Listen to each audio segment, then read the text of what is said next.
And this is my name sign. Obviously, it's very descriptive. You can see my hair. Gotta let you know that name signs can change over time. Mine certainly has. So, for example, if it's raining, my name sign changes to this.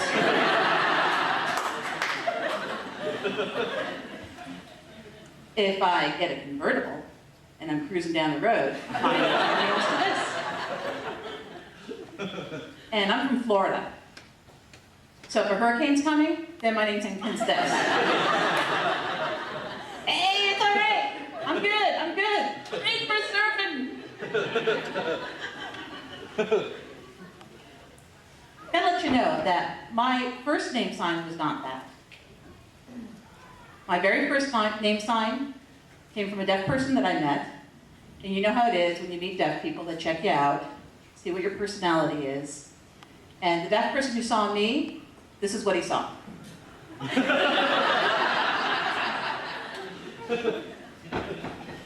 So, I prefer this name sign.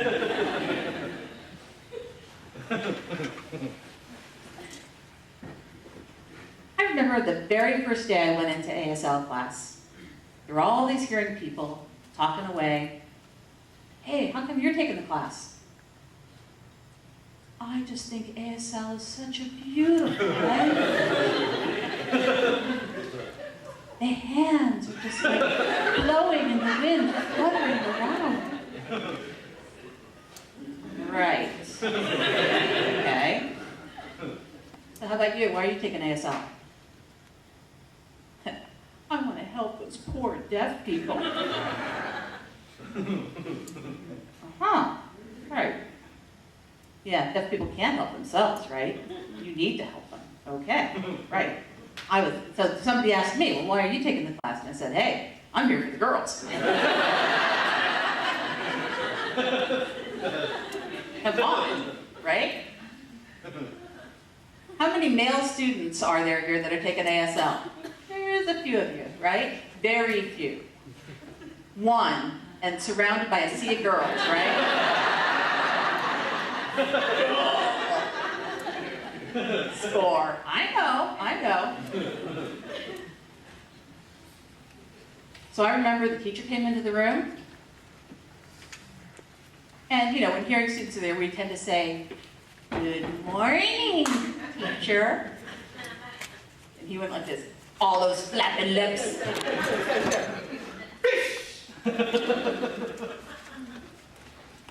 Fish, this sign here. This sign?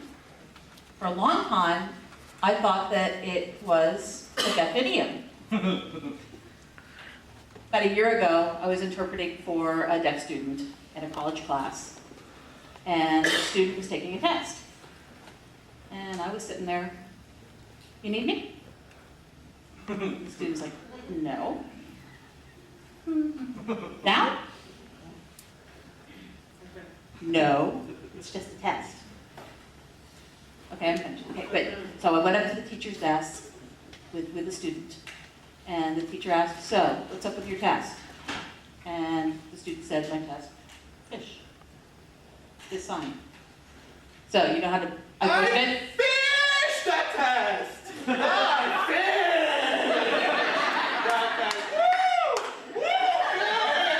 Yeah! Finished that test!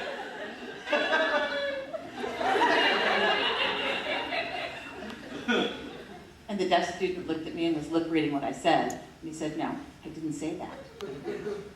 I said I finished the test."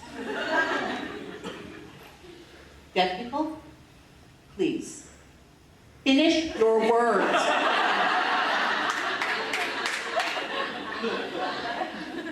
Love you. So, this deaf teacher, all this lip flapping, cut it out. Your goal is to have all those deaf people out there fooled into believing you're deaf. Not a hearing person, but a deaf person. And I really took that in. So what I did was, I signed up for ASL 1, ASL 2, ASL 3, ASL 4. the IEP program, certificate test, all in 1 week. I was going to blow it away. So, in the ASL 3 class, you all know some of those ASL 3 students, thinking they're kind of hot stuff. I'm an ASL 3. Well, I was like that. So I started ASL 3, and thinking, my skills are better than yours. You call that receptive skills? Please. My skills blow yours away. Your skills are dead. I am killing you.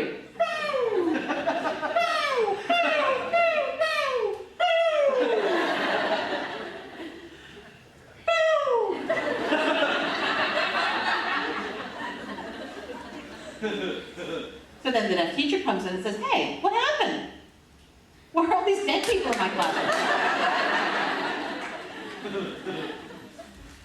I said, because I'm the best student here. Oh, you think ASL's that easy? Fine. You're getting your first assignment. You are going to go work at the deaf camp. Yeah. And I thought I was big stuff, you know? So I showed up there with all my stuff with me. Hey, I'm here. And the deaf people did this. They started signing a mile a minute.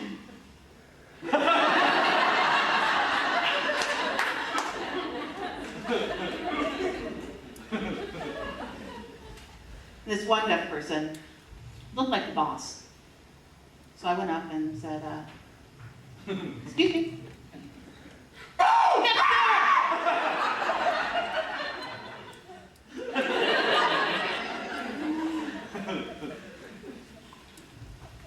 So later, we were outside camping, and one deaf person came up and said, can you get everybody's attention, please? I said, okay, where's the light switch? And the deaf person said, we're camping? So what am I supposed to do? And he presented me with a candle. So I took the candle and pulled out the matches.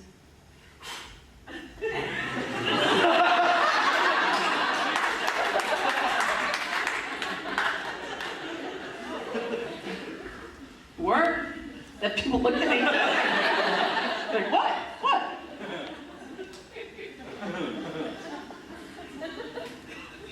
So later on, the deaf boss again came up to me, said, hey, you're Francisco, right? You're hearing, right? Fine, gotta tell you something. We have an insurance problem here at the camp. The insurance company thinks that deaf people can't. Deaf people can't do anything. So I gotta tell you something. Deaf people can. I don't like you.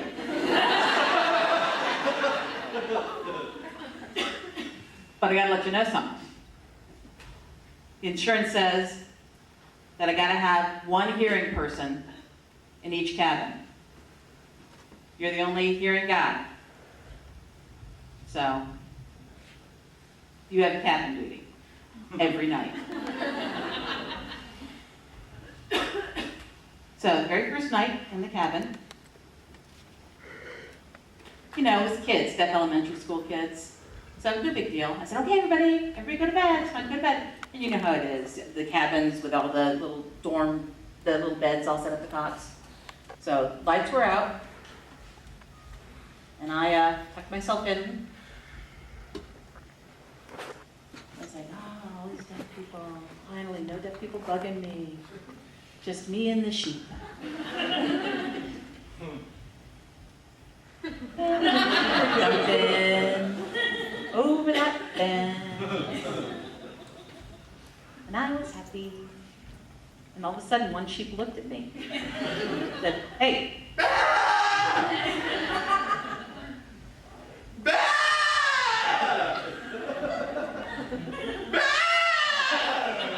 And I was awake. That's not a sheep. I got out, picked up my flashlight, started exploring, and what did I see? Two deaf boys wanting to feel each other's voices.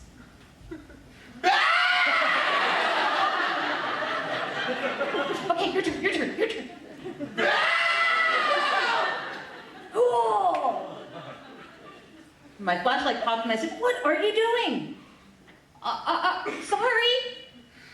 I was like, I didn't kill you guys. You heard that? Yes, I heard that. What are you doing? We thought you were deaf. You're hearing? Wow, you sound really good. And suddenly I didn't want to kill him anymore. Oh.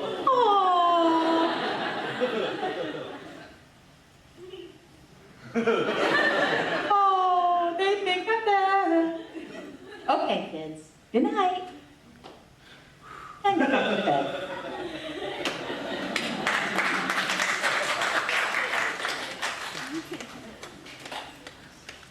So later on, I did actually become a real interpreter.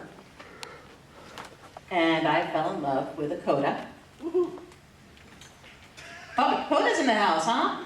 Sorry, Francis, go down with me. Oh, just that one.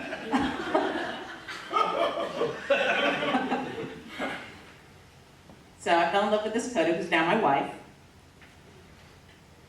And so I wanted to become a coda in law. So today I am a coda in law.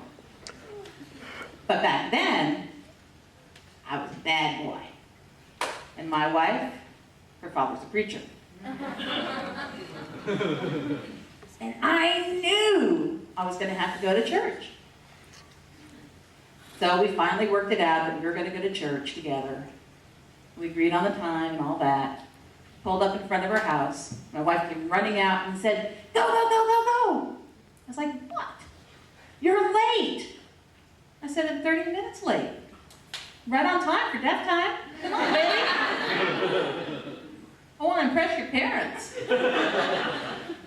Would you just go? So I poured it and off we went. Now you got to see, I grew up in the Catholic Church, all right? And in the Catholic Church, people tend to stand and sit and stand and kneel and sit and kneel and sit and stand and sit and kneel and sit and cross themselves and do the 7-4 flag and have the lights flashing and do all the different kinds of codes and kind of have to learn the dance steps.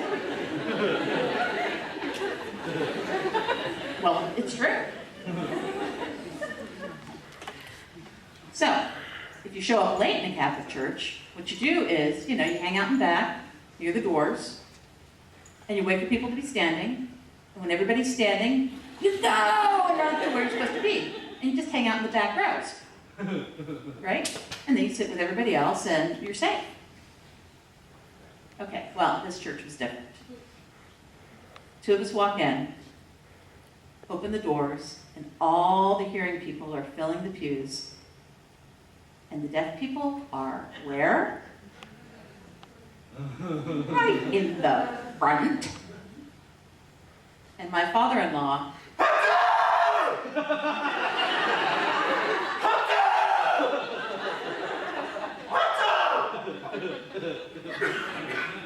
all the deaf people turn and look at me.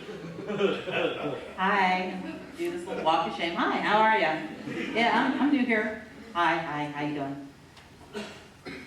And people were whispering, who is that? Well, he's with Heather. I don't know who that boy is. He's brown. Oh, whatever. I think he looks like Brad Pitt.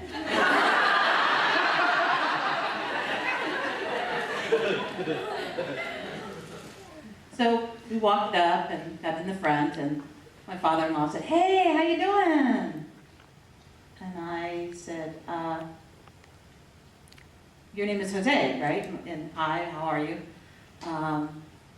So you weren't here last week, and I noticed, no, this is my first time here. They're singing now. Shouldn't you watch the interpreter? No, deaf people don't. They don't really like the music. Oh, deaf tend to talk all through the music. Oh, cool. You want me to interpret? Okay. No! No! And I said, hey, it's cool. So I signaled to the interpreter, who's wearing black and being very professional. And I tried to get the interpreter's attention. I said, let's switch. And the interpreter refused. And I said, switch. I said, hang on a second. Hey, God said he wants you to switch.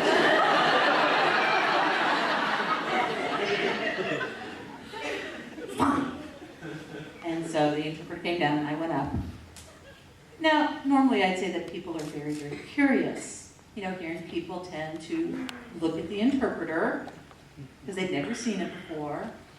And so the singers were all checking me out because they'd never seen me before. And I was like, sorry, hi. And so they had the music on a little TV screen, so that was cool. So remember, this is my first time in this church. Then sings my soul, my Savior, God, to thee.